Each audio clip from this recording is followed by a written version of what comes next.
I'd just like to apologize for my hair because I don't have an excuse, but I'm sorry. Hey everyone, it's Paige, and I'm back with another video for you guys. So this week I thought might as well just sit down and talk to you guys and talk about my Cody Simpson sort of experience. And no, I'm not going to be talking about the meet and greet. Well, I am, but I'm going to talk about overall. How it started and when it started and everything that comes in between that. So yeah, let's get started I guess. So I guess I could say that this whole Cody Simpson stuff started about 6th grade, I think. I was 11, I believe. I found him online. He did a cover to Dead or Alive, I believe. And that was the first one that I ever saw of him, and thought his voice was amazing. He had really good talent and everything, so I saw that, and then it kind of died down a bit. I think that was in like 5th grade actually. And then 6th grade I went to my cousin's house in Tacoma, and my little cousin, she was like, put on Cody Simpson, Cody Simpson. I was like, the Simpsons aren't on. She was like, no, Cody Simpson. She grabs the remote for me, and then she goes to the music thing, or the music part of the TV, because yeah, she goes down and then she finds Cody Simpson, and it's I. And I was like, huh? Like, what? She presses play, and I'm watching it, and I was like, wow, this kid's really good. And I was like, wait, I've seen him from somewhere. I don't know where, but I saw him from somewhere. And so I was just listening, and I was like, you know, this is a really good song, so I downloaded it, I started listening to it, and then I went home, I looked him up, and I was like, hey, I know this kid. And I guess you could say ever since then, I guess I've been a fan. So that was like 2009, and that was a long time ago. I was 11. That's when it all started. It's pretty weird to say that, but I guess you could say I've been a fan of him since the beginning, but I don't know. From then on, I really just been listening to his music. He's a really good idol, I'd say, just because if you look up to him for everything, he doesn't really put you down at all. From middle school on, I actually dedicated my whole entire teenage years to him. I could literally say that.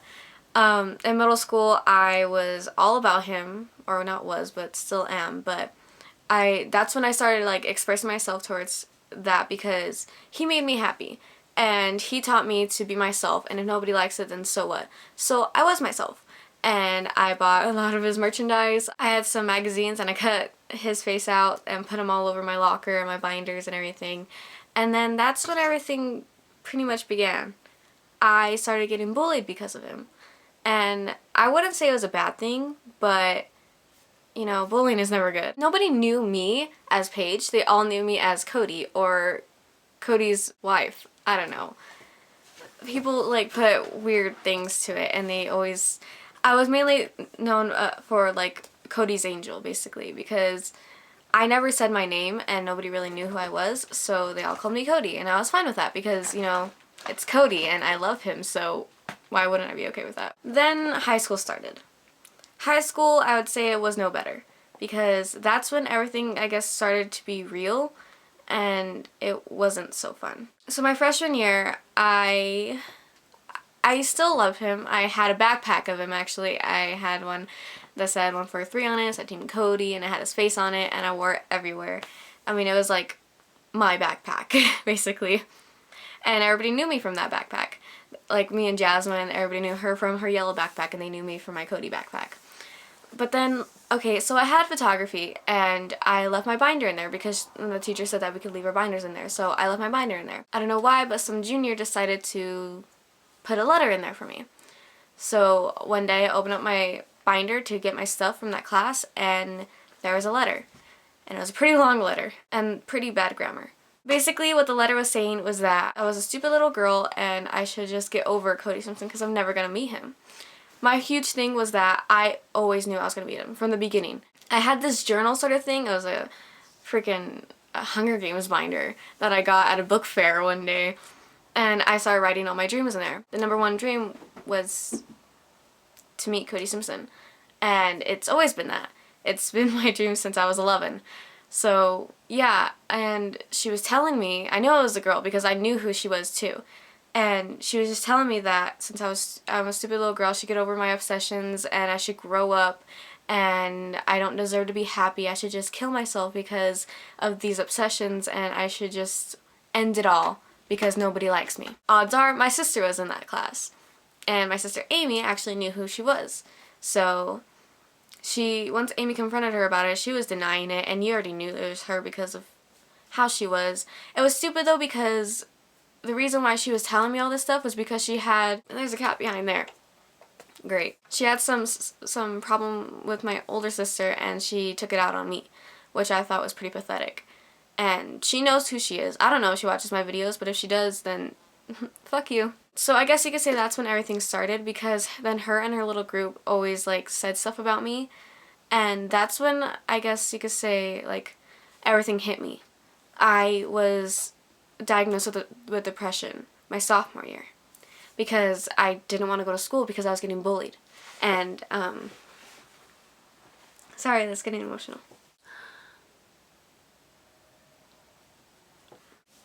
I'm not crying because it happened. I'm crying because of how I let it affect me. Because I was in high school. It's ridiculous that people are actually doing stuff like this, telling other people to kill themselves over something so little. And it's kind of funny because they're older than me. And because of that, I let it affect me really bad. And basically, I went through the depression, and then I wound up having anxiety, and that was no fun. I mean, I got invited to parties, and I couldn't even go because of how it would be when I'm surrounded by a lot of people. And trust me, I love concerts, so I guess you could say that kind of helped me. But the whole experience just, like, it opened up my eyes, because at first I let it affect me. I wasn't going to school. I was afraid to go to school. I was afraid to do anything and to do everything that I always wanted to do. So I stopped singing. I stopped writing. I stopped everything. Everything that I love to do, I stopped. I didn't do it. I was just home, sitting down, just staring at a blank wall, because I was afraid to go online too, because everything went online. They found me online and they started telling me stuff. It's ridiculous how so many people don't realize that their words hurt, and it bothers me. It pisses me off, because nobody deserves to feel like that. But I still listen to CODY Simpson. I mean, the songs that helped me the most through that time were Don't Cry Your Heart Out, Tears on Your Pillow, and Angel. Those songs helped me the most. Just because when I was sad and everything, I listened to those songs and they made me feel so much better. To this day, when I have those breakdowns, I listen to those songs and they help me. But now the songs have changed. It has those 3 songs, but now it's like Still Smiling and Happy Little Hippie. Those are the ones that help me the most. I remember seeing him first in concert, the first time I ever saw him in concert. That was the best day ever. I could say that. And it was on my 15th birthday. So I waited about 4 years to see him in concert, and I was okay with that. When it's a long wait, it just makes the moment so much better. That day was so amazing. I would go back and do it all over again if I could, and I wouldn't take it back for anything, because he makes me happy, and it's just everything about him is perfect. Since I was 11, this is gonna sound weird, but I'm being totally honest and I'm not joking at all. Every day before I fell asleep, I always prayed to God that I'd meet him. Because wouldn't you want to meet someone that saved your life? I mean, one person can change your life dramatically. I can say it, I'm in love with him. I'm in love with CODY Simpson. On Instagram, I posted a picture this year on his birthday. A really long message just talking about how much I loved him and how much I cared, and at the bottom I put PS, I hope this is the year that I meet you. It happened. After 6 years. 6 fucking years. I finally met him. And it was amazing. I mean, how do you tell someone that they saved your life and not lose your shit? I mean, I wanted to be last in line, because I wanted to be the last hug that he gave. So me and my sister and a few other friends were just like, you know what, we'll make a pact and we'll be last. So we're last, and then Justin came. He gave me my lanyard. I asked him for a picture and a hug, and he was like, sure. So we took a picture and everything. And then the line started. And then the line got closer, and I finally saw him. How is this happening? After 6 years, I thought it would take longer. I thought I had to wait until I moved to California and then stalk him to meet him. Nope. it happened, and it wasn't even that much money. I mean, $60 for a meet and greet. What? That's crazy. I mean, thank God the Lord was on my side. There was like this little not a barrier, but it was like a little wall that you got to see over, and he was right there. I turned, I saw him, he looked at me, he untook his shirt because it was tucked in. I melted. I turned around, I fell to the ground, and I was like, I'm so in love, what the hell? And then I was next in line. My heart was pounding, my fingers were going numb, I started hyperventilating, and then Justin told me, I had my phone in my hand, he's like, Justin came up to me, he was like, phone? And then I gave him my phone, and then he's like, go ahead.